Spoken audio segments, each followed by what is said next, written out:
Good afternoon, everybody, and thank you for being with us here today at Pass and Stow outside Citizens Bank Park. And we are here, obviously, to introduce our new manager, Joe Girardi.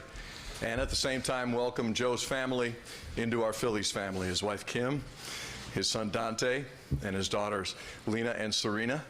Lena, I hear you're a big basketball fan. You got a pretty good team playing across the street. That's great. And obviously joining Joe at the front is General Manager Matt Klentak. And Matt will begin with your remarks. Thanks, Scott. I'll keep it pretty brief to start here, but you know, I figured I would begin by just kind of walking through the last couple of weeks since I last saw you guys and just kind of filling you in on how we got here.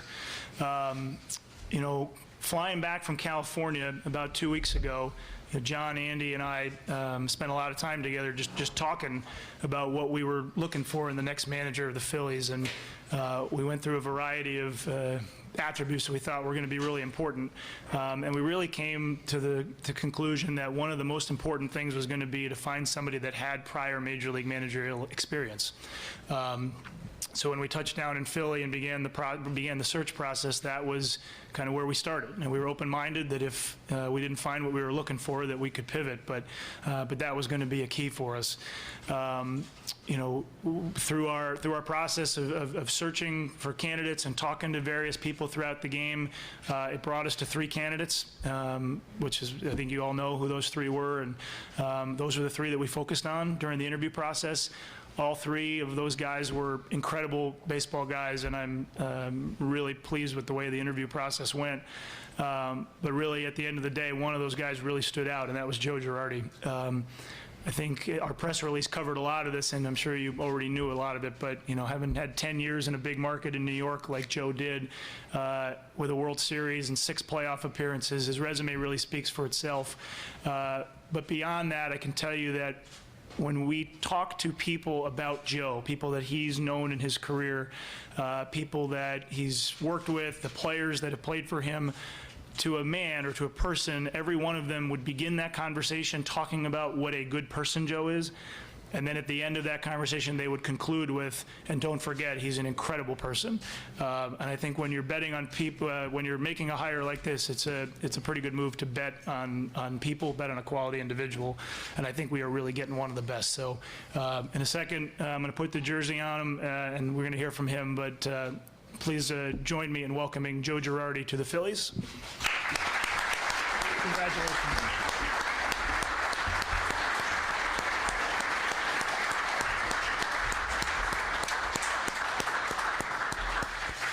By the way, I'm much more comfortable in this attire than that other attire.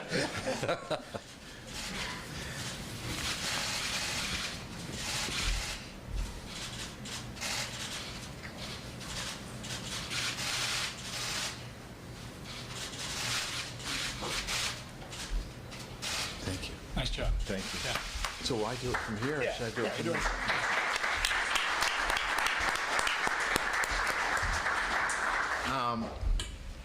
You know, for me, first I'd like to thank the Middleton family and the Buck family for giving me this opportunity in this great city. I'm well aware of the passion for the game of baseball here, and I've lived it as a player and as a manager, and I am truly excited to be here. I'd like to thank Matt for giving me this opportunity.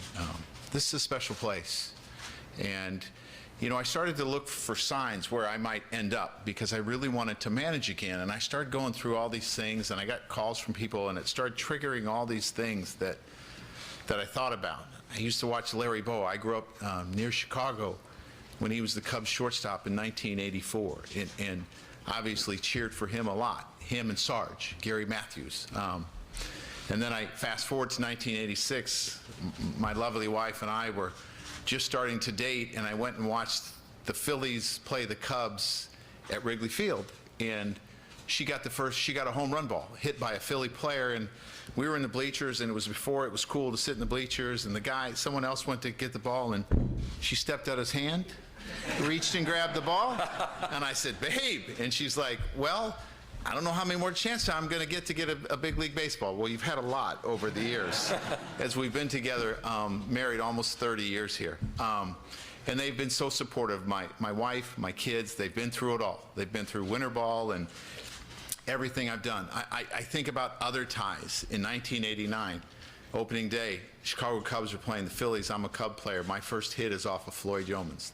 The first guy I throw out is Bobby Dernier. And it just continued and continued. Jim Fregosi, I asked him about Raul Ibanez, and he told me, be patient. Older guys take a little bit longer in spring training. I did camps in St. Martin. My wife and I did camps with Vuk, John Vukovic, who was a dear friend of ours, and Gary Matthews was there as well. So I think about, okay, what's going to happen in my life? What's next? And I think, man, I got all these Philly ties. And I can't tell you how excited I am to be here, because I feel like this is part of who I am. My first road trip as a big league player was to Philadelphia. Stayed in the DoubleTree, which is still there. So it's pretty amazing, and I'm just very thankful and very excited about this opportunity. And I know the importance of winning here. And this is what we all want to accomplish. We want to win here. I had a chance to play against a great team in Charlie Manuel in 2009.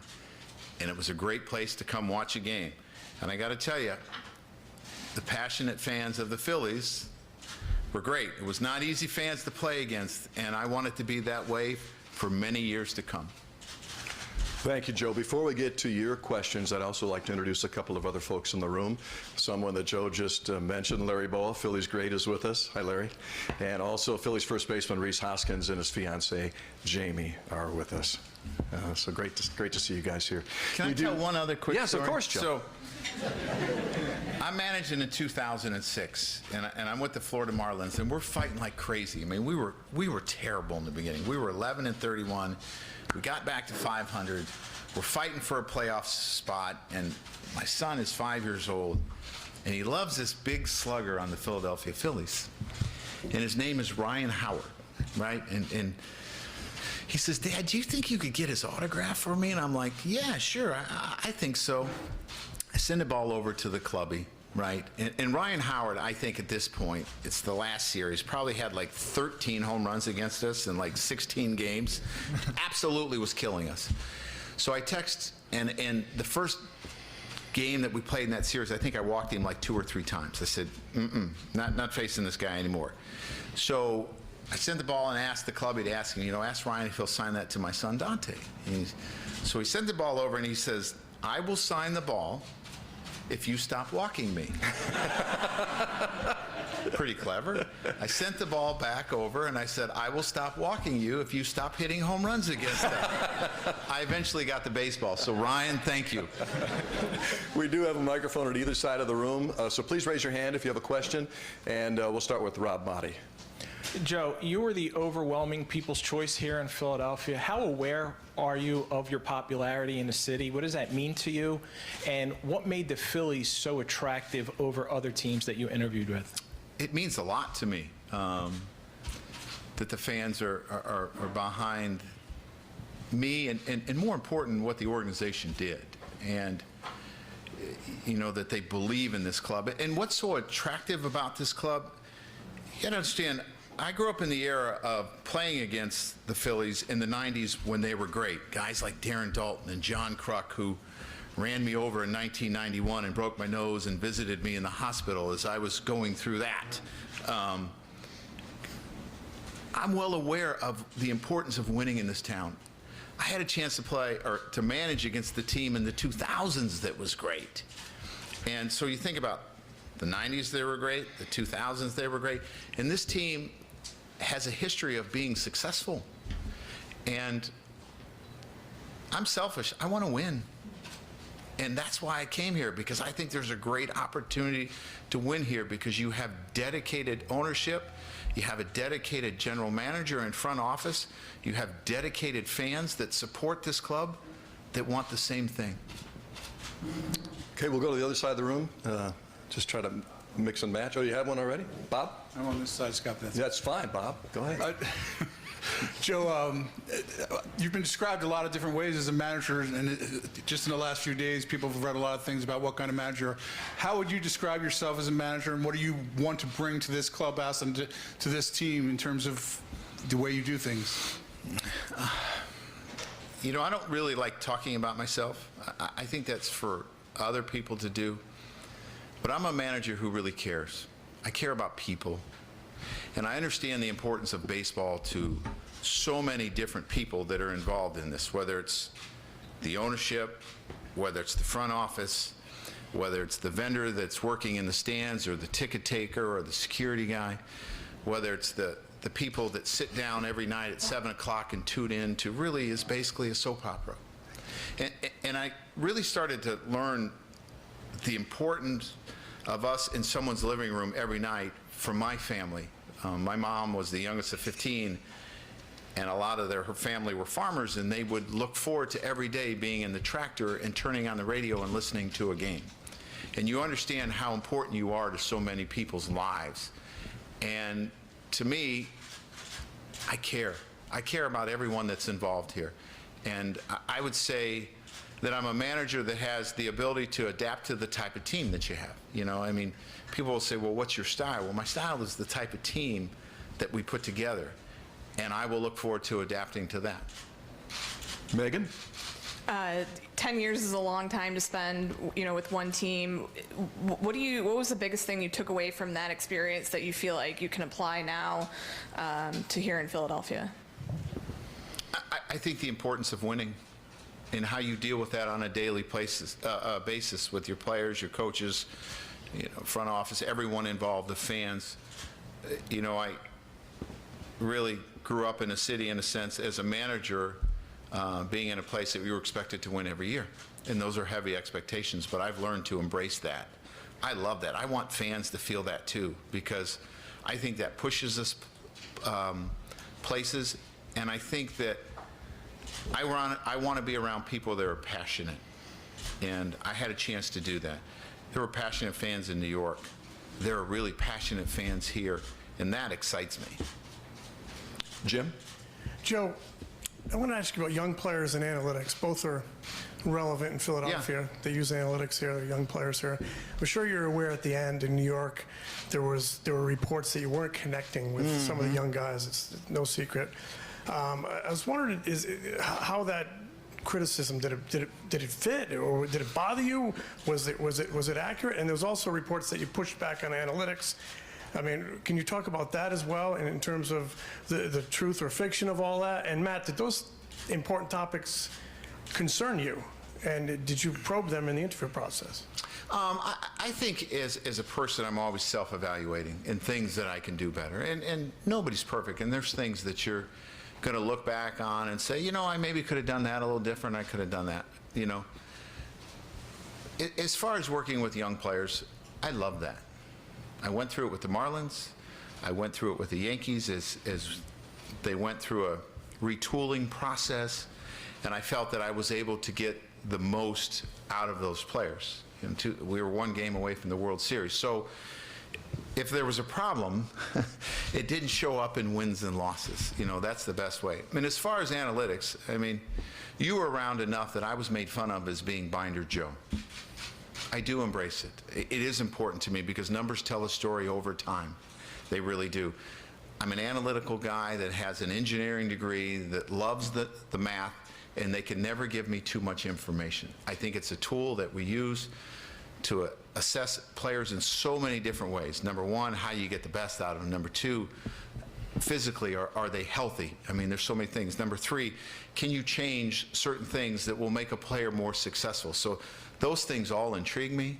Those things I'm excited about, because in reality, our job is to bring out the best in the players. And whatever tool we have to help us, I want it. Yeah, and I'll take the second part of that. Certainly, as we went through the process and we started to do our vetting, Jimmy, we asked a lot of different questions, but that being one of them, because we want to make sure we understand, if we bring Joe aboard, what kind of guy are we bringing aboard? And we talked to some of the front office people that he worked with there, some of the players that he worked with, some who were younger players, some who were more veteran players, some who had Joe early in Joe's Yankee time, and some who had him later. So we tried to cover all bases there. I came away with largely the conclusion that he just gave you, which is that he's going to be a great fit for us, because he is obviously plenty smart enough to handle all that, and he embraces it. But he also has the track record of leading that he does, both as a player and as a manager, to understand the right times to push, the right times to back off, and how best to utilize it. So it was a big part of our vetting, but we came away being 100% convinced that he's the right guy to balance just what you brought up. Tim? Joe, in 2 years away from managing, how do you feel like you've improved? I think it's always to take a step. It is good to take a step back, because I think you see the game from different perspectives, and you're able to learn under situations where you're not pressured to win every day. The difference in how people continue to evolve and change as young people. As you know, I'm around teenagers every day, right? And I'm around a wife that I've been married 30 years old. It's like a teenager. So I think I've learned a lot. You know, I coached 16 and 17-year-olds. You learn a lot how they communicate and how they go through things.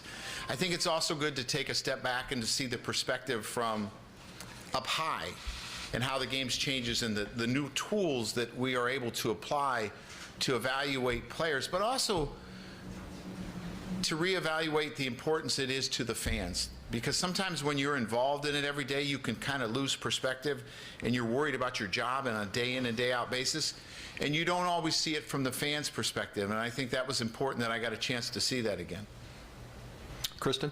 Joe, you talk about being a manager who cares. When you look at the players in this clubhouse, what kind of culture do you want to cultivate for them?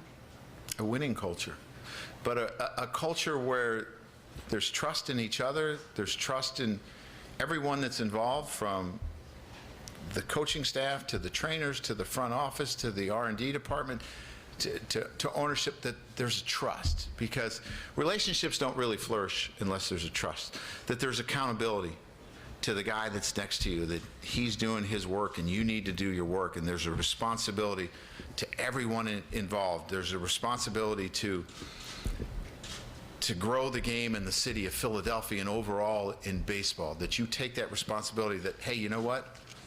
I need to do this, this, and this to be prepared as a player, but to make this a better experience for the next group that's coming. Matt? For Matt, I think by the end of this managerial cycle, like 2/3 of the managers in baseball will be people who haven't managed a major league game upon being hired. Why was experience such an important trait for you? And that was something you obviously decided soon. That's kind of going against a trend, I guess, in the game right now. Yeah, I think the best way I can answer that is to kind of trace back a few years. And I think sometimes where you are as an organization will dictate the type of leadership that you want. And I've said this at different press conferences along the way. First about Pete Mackanin, that going through the early stages of a rebuild when we knew things were going to be very lean, we needed time to grow our farm system and let some expiring contracts roll off. We really placed a strong emphasis on leadership, accountability, on just maintaining that presence and that professionalism throughout. And Pete and his staff were excellent at that. Again, we knew that they weren't going to win that many games in those years, but he was really good to bring his perspective and his experiences to that group. All the while, in those first couple years of the rebuild, we were doing a lot of work behind the scenes to grow this organization forward, and we had a long way to go, which many in this room will know. When it came time, when that young group of players at the end of 17, Reese being one of them, came up, started to show flashes that this team was ready to compete and grow at the major league level, that's when we thought it was time to make that push at the big league level. And that's when we opted to go with Cap, who was a first-time manager, as you know, to really help us push and catch up and make ground at the major league level. And I think we did. I think now that our team is where it is, and we've added, through free agency or through players coming through our system, where we've reached a place where it is time to win, and no questions asked, it is time to win right now. That lends itself to bringing in a guy who has done that, who has won in the toughest of markets, with the pressures, and has hoisted that World Series trophy over his head. And again, I think that's all what led us to Joe. But I think that is, by and large, why we place such a premium on the prior experience. Mike. Joe, after 10 years in New York, obviously that's about as intense a media market as you can get. And you're known as an intense person, an intense manager. How did you handle that? How did you feel like you handled that environment initially as a manager, and how did you feel like your handling of that, the externalness of dealing with the media every day, the image you want to project during a press conference and things like that? How did that change over time?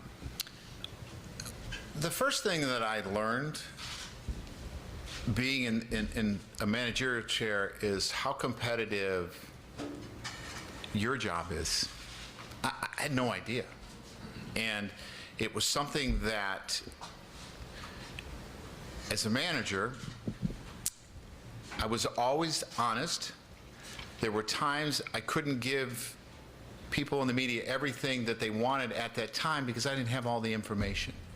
And I was never one to, and I was always careful with my words because I always wanted the story to be what I was talking about, maybe not someone thinking that I was leading the story a different way. So as far as, there's a couple ways to look at it. A lot of people say that I'm extremely intense. Yeah, that might be right, but I'm focused. I'm focused on the job always at hand. I think there's something that you can do when the media is an outlet. You can send messages to your fans, sort of thing, that I think is important. But as far as handling them, maybe I didn't always make their life easy because I just didn't throw things out there, but I was extremely honest, and that's the way that I will be here. People who do their work and are on top of things and ask me questions, I'm going to tell you the story.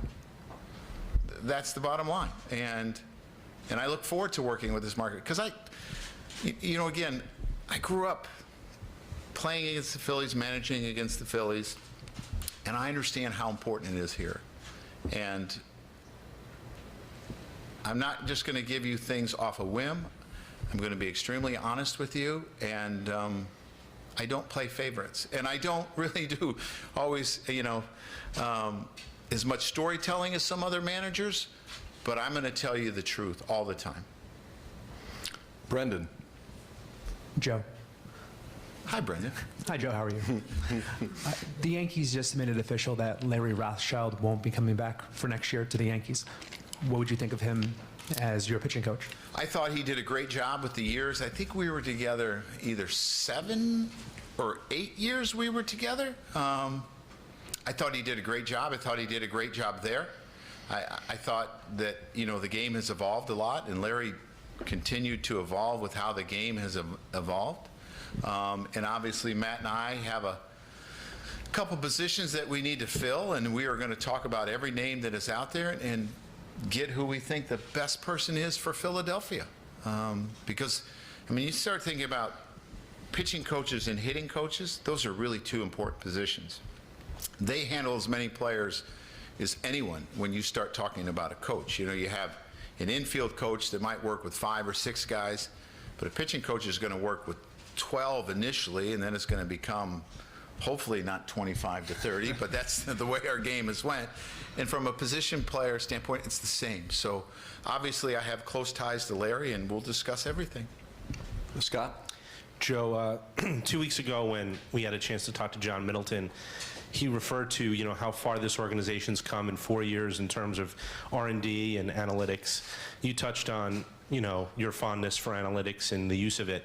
I was interested to know sort of what you feel like is the best way to sort of deliver that information from, upstairs to down at the field level and present it so that the players can relate to it and use it. Those are things that Matt and I have talked about, and we will continue to talk about it. And they have an R&D department that provides so much information that allows you to manage players better, to manage people better, to manage the game better.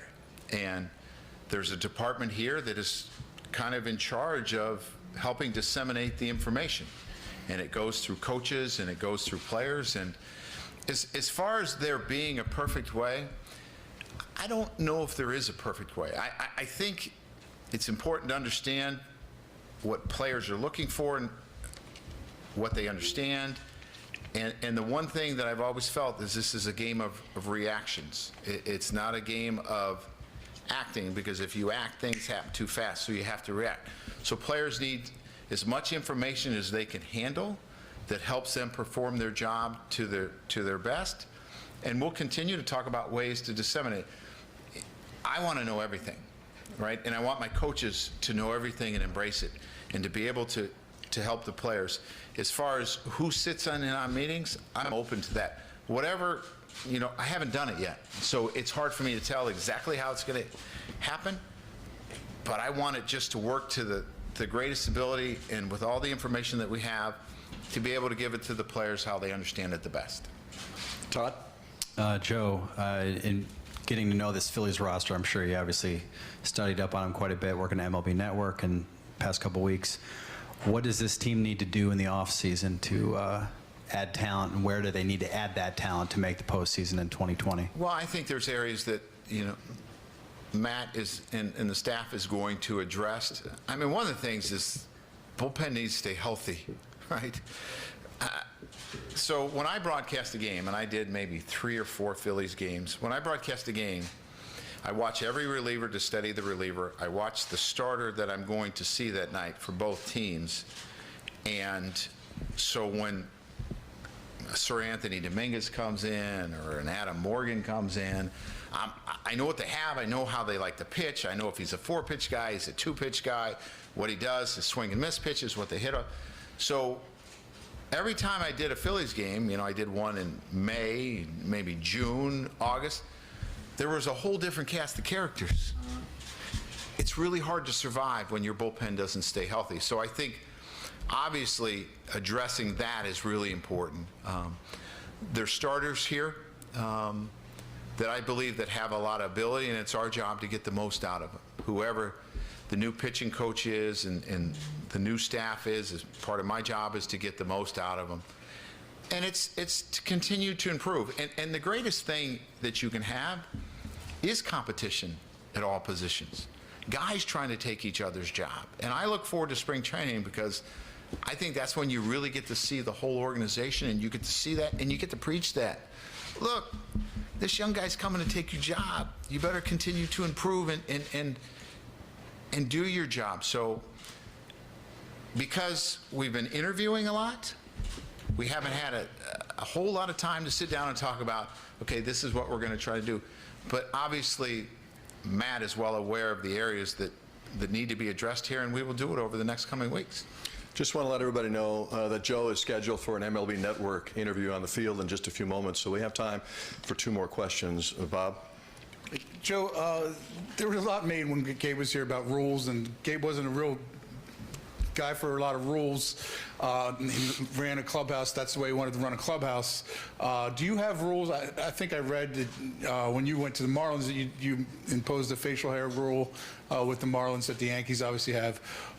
What are your rules? And Matt, was that important to have more structure than Gabe had? I know you feel about Gabe, but was that an important thing when you were interviewing? You want to answer first, and then I'll go over the... Sure. I mean, yeah, we covered a lot of topics in the interviews. I don't even know if I mentioned this, but what do we have, 25 different people met with Joe in his second round interview. So I think among the 25 or so of us, I think we covered just about all topics. But yeah, discipline, accountability, getting the most out of a team. I mean, these are things that you're going to look for in any manager.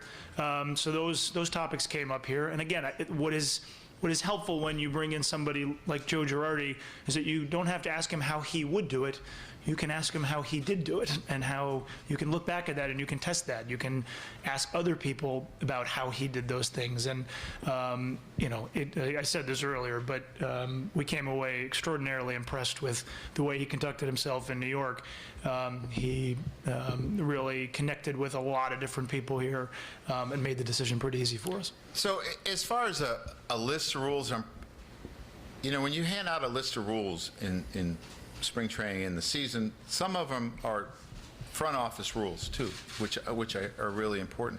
But I'm not going to really hand them a list of 25 rules and expect them to memorize them, because you know how players are. They get a piece of paper and right, because they're focused on what they have to do. So simple things, though. It's simple. I don't think you have to give them a ton of rules. It's be on time, be prepared, be accountable to each other, be respectful of each other, love each other, trust each other, be respectful to the people that are around us that have to do their jobs.